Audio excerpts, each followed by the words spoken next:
In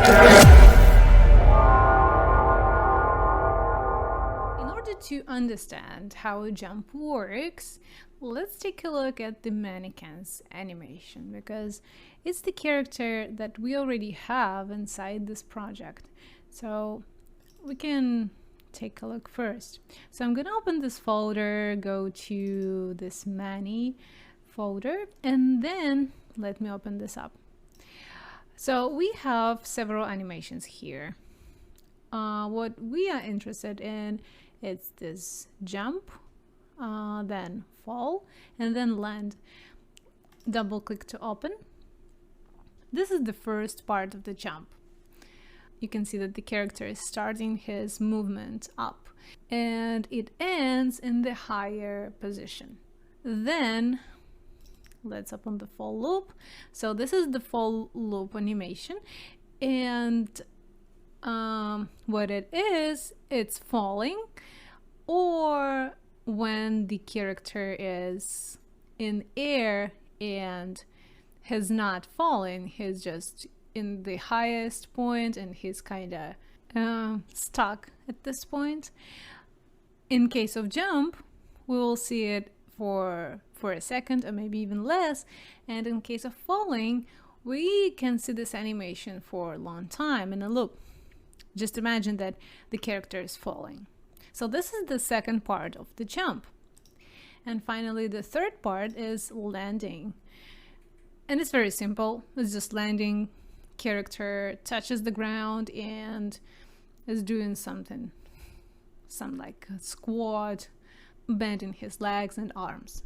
So now we can understand that jump consists of three parts.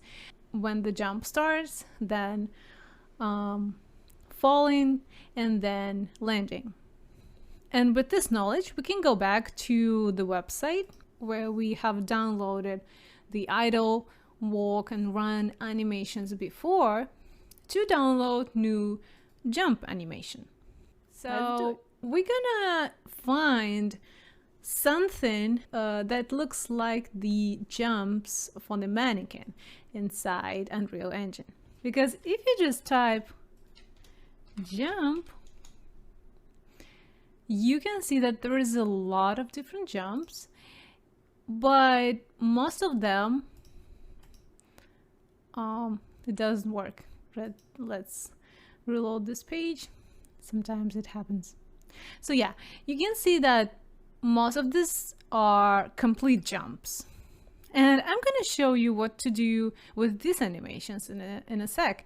But for this class, I would like to find animations that are simple parts of jump. First, I'm going to type jump, jumping up. And I have already found this animation. I know it looks creepy, but it's not, because it has just 7 frames. That's why it looks so strange. But actually, you can see it's just the first part of the jump. So I'm going to download this. Again, download. We don't need the skin, so without skin. So click download to download. Then our next animation is falling. I've already found good one. This one, falling idle. You can see that it's just falling idle. No big moves. Kind of the same that we have just seen inside Unreal Engine for the mannequin. So again, download. Without skin, download. And finally, landing.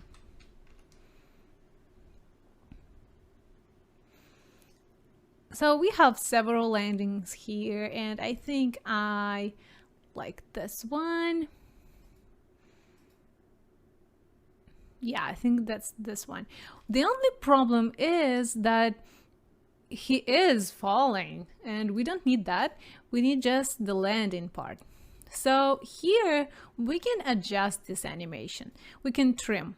You can see that it has 64 total frames, and if you adjust it like this, you trim the animation.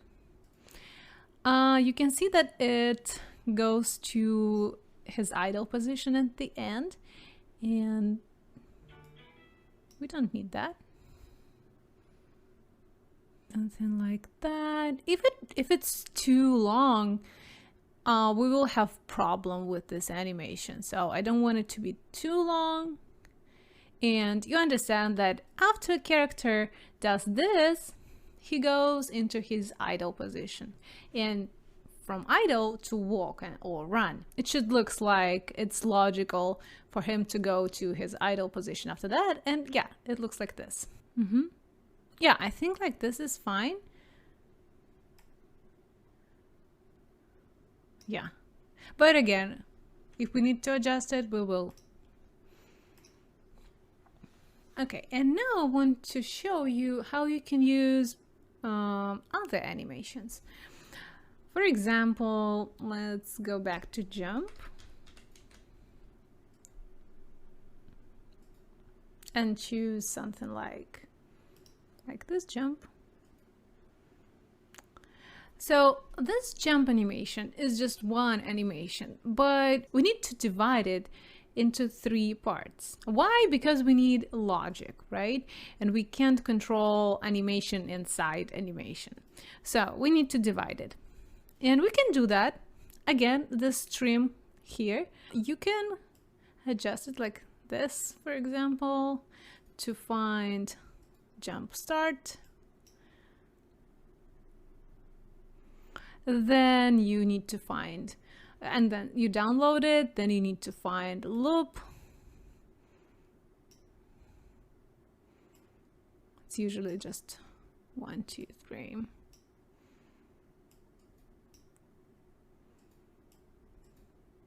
And then the end of the jump. It can be tricky, and not every animation can work.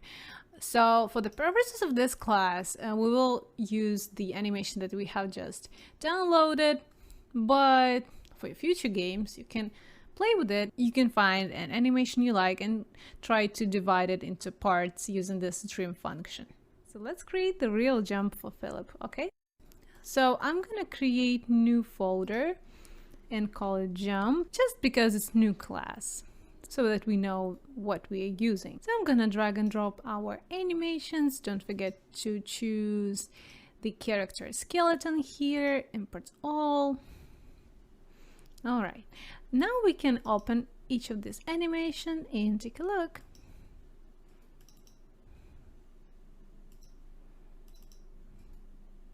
All right, pretty good. We can click save all to save these animations. Okay, very good. Now we need to go back to our animation blueprint. Let's go back to the state machine level.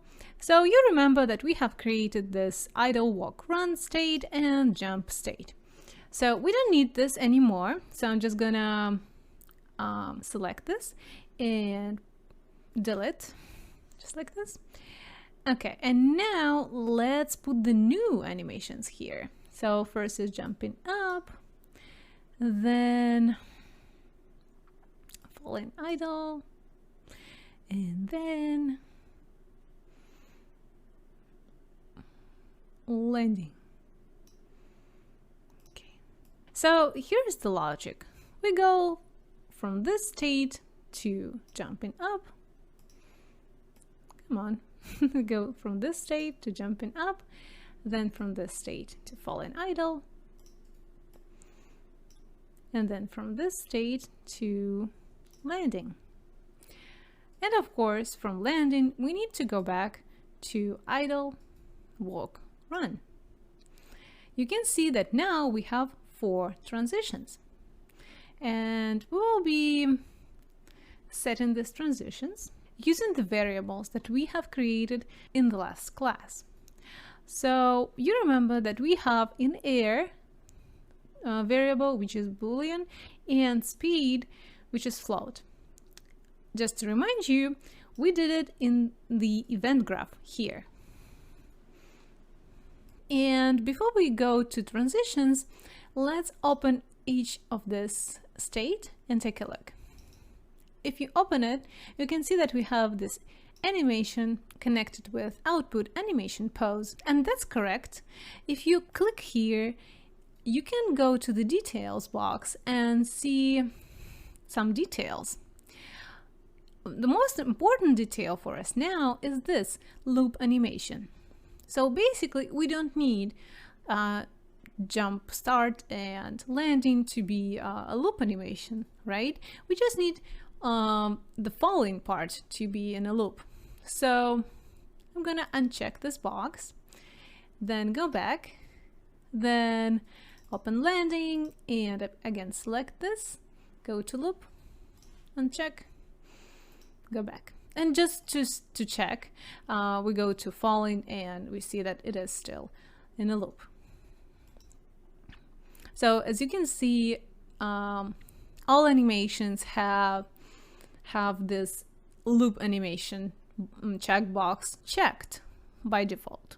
You also can create states by right-clicking here and add state. In this case, you can name the state, for example, shoot. And then when you open this state, it will be empty. We will see only the output animation pose. So if you create new state like this, like right click and add state, then you need to open this up and take one of your animations, drag and drop it here and connect. We don't need it now, so I'm not doing that, and I'm gonna delete this. And of course you can rename this state. Just right click, rename, and type a name that you want. All right, now it's time for transitions. This is the most important part because here we're managing these animations and we're telling when every animation starts and when it finishes. So go back to the first transition. And for this one, it's pretty simple. We're gonna start the jump animation, which is jumping up, when the character is in air. And you can say, that's not true, because when character is already in the air, it's already a jump. It's not jump and start. We expect a character to do the squat on a surface first and then go up. But basically, we will not see it.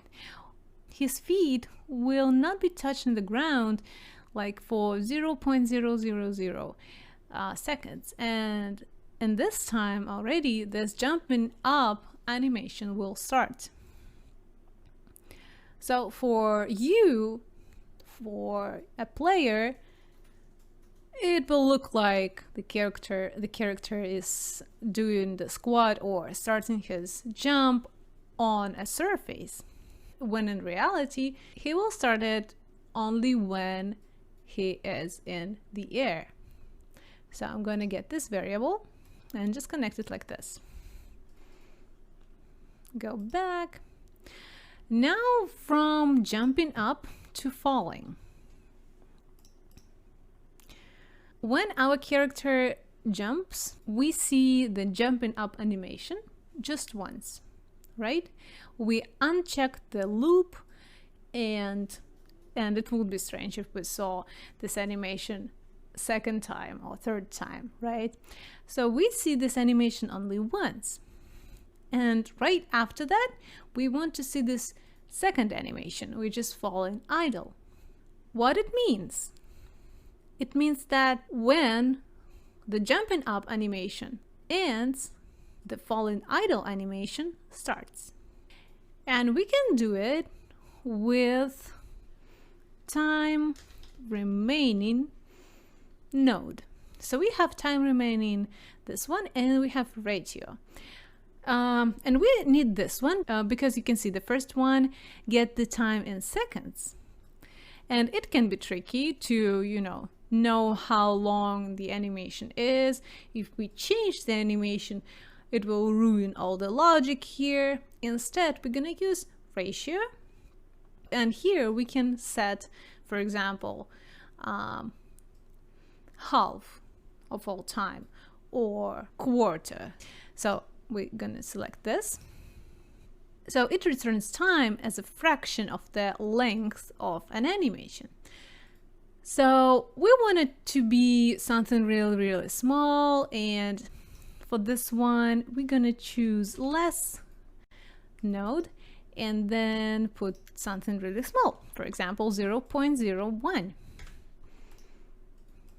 and connect it like this. So now when it's only 0.01 remains, this transition can be entered and this falling idle animation will play. Let's go back.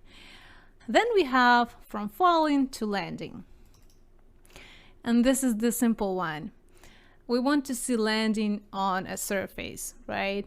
So we can again use this in-air variable, get it, and using the not Boolean node, which you already know, we're gonna connect it with the transition result. And the final transition that we have is from landing to idle walk run. So you can imagine the character is in air. We see the jumping up animation, then it stops, and then we see the falling idle animation. Character, his mesh touches the ground. We see the landing animation. So after that, we want to see idle again, right after that. So yeah, again, we're gonna use time, or to be precise, time remaining node to define this transition. So again, time remaining ratio, the same thing.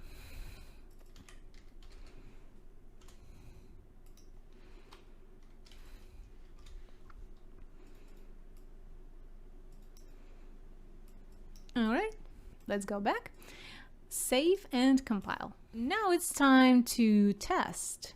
So let's go back to this map, click play. Okay, so we didn't touch idle walk and run, so it still works good. What about jump?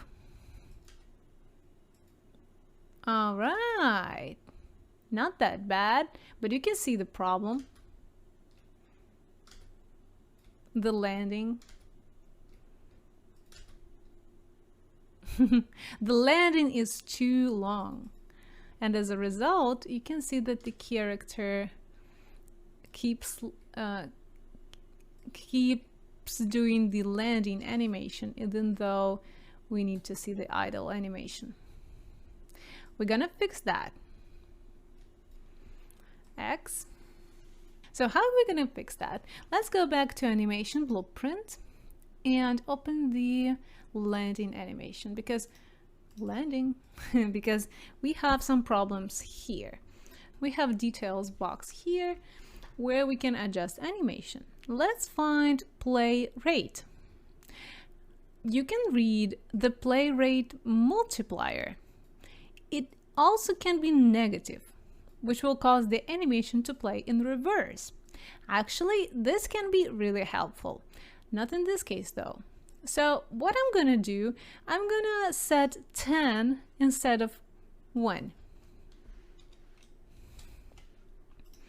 Okay, let's save. Compile and check and test again. All right, much better. Or maybe 10 is too big. Let's put 5.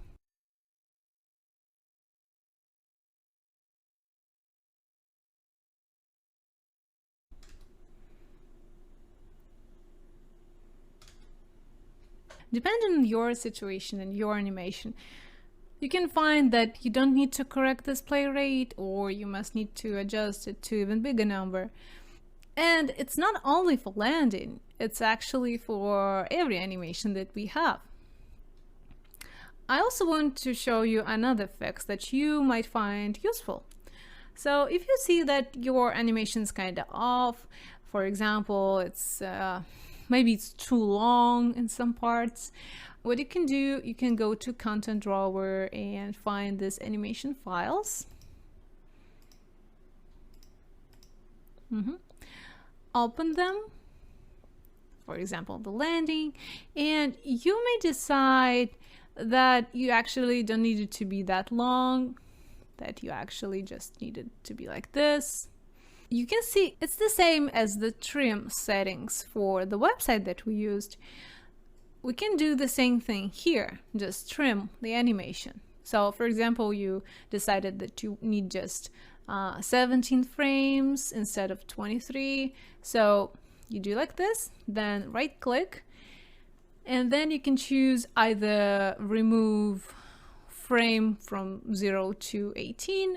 In this case, you just remove everything here from the beginning and just leave this, or you can choose to remove this side from frame 19 to frame 25.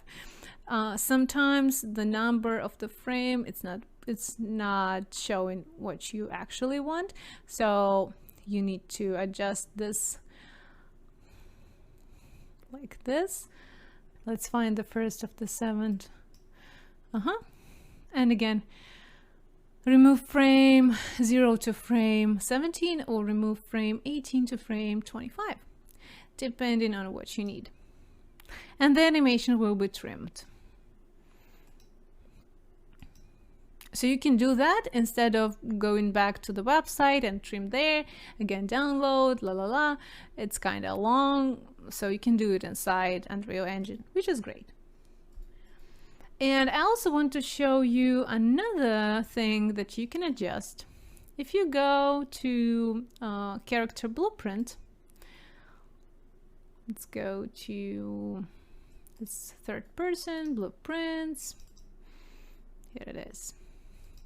So here in the blueprint, you can adjust character movement if you select this character movement component. So there are a lot of different settings, but I just want to show you one. So here we have jumping, and we have jump Z velocity. You understand that Z means jumping axis that goes to the sky. So let's change this number and just, take a look. So for example, I'm gonna put 2000, compile, save, play, and let's play jump. You can see it's much higher. Ooh, I would say it's too high. So by adjusting this number, you can get different results. As a bonus, I want to show you how you can integrate other animations to your game. So we go back to this website and let's find something interesting like dance. You can choose any dance that you like. I like this one. We download it without skin. And now we're going back to the project, go back to content browser and find all our animations. I'm gonna drag and drop this file here, select the skeleton. Okay. The longer the animation, the longer it takes to import it. So be patient. So all done. It is here. We can open it and take a look. Yeah, there is a lot of frames. Look at that. Okay, so let's say you want this animation to play when player push a button. Let's choose a button for this one. For example, let's say X. So what we want to do, we want this animation to see this animation if we push X. So to do that, we actually don't need this animation graph anymore. Instead, we will be doing that inside blueprint of the character. You remember that inside of the blueprint we have event graph as well, and we have a lot of different nodes here, and we can add another one. So if you want some animation to start when some button is pressed. This is what you need to do. First, let's right click and type key, and then find the key that you want to use. I said X, so let's find X. Okay, now we have X and it has pressed and released outputs. So from here, what we want to do, we want to see this animation, right? Well, actually, in this case, we will need to use not the animation itself, but a montage. And actually, you can use animation montage to combine several animation sequences into a single asset and control playback with blueprints. As you can see here in this example, we have different animations and we kind of control them with this montage. You know what montage is, right? But in this case, we're gonna use, we're not gonna be doing something crazy. We already have a good animation. So what we need to do, we just need to find montage, play montage, this one, this node, and for the mesh component, we're gonna drag and drop the character mesh, connect it like this. Okay, very good. So now we need some montage to play, but we didn't create one. So let's go back to content browser and find our dance animation, right click, create animation montage. Because you can see it's animation sequence. And now we have animation montage. I would say that's an extra step, and it will be great if Unreal Engine understands that, you know, instead of montage, we just want this animation sequence to be played, but it is what it is. So in this case, we need this play montage. So now we can have this montage here. We have only one, so the choice is very simple. Okay, very good. Now save, compile. Let's check. So here is our Philip, our character. And then I press X. And nothing happens. Of course, because we forgot one thing, one little thing. Although we did this inside Blueprint, we are messing up with animation. That's why we need to go back to animation graph, to the state machine, and go one step to the back. And here we need to add default slot. Let me show you. Slot, default slot. Just like that.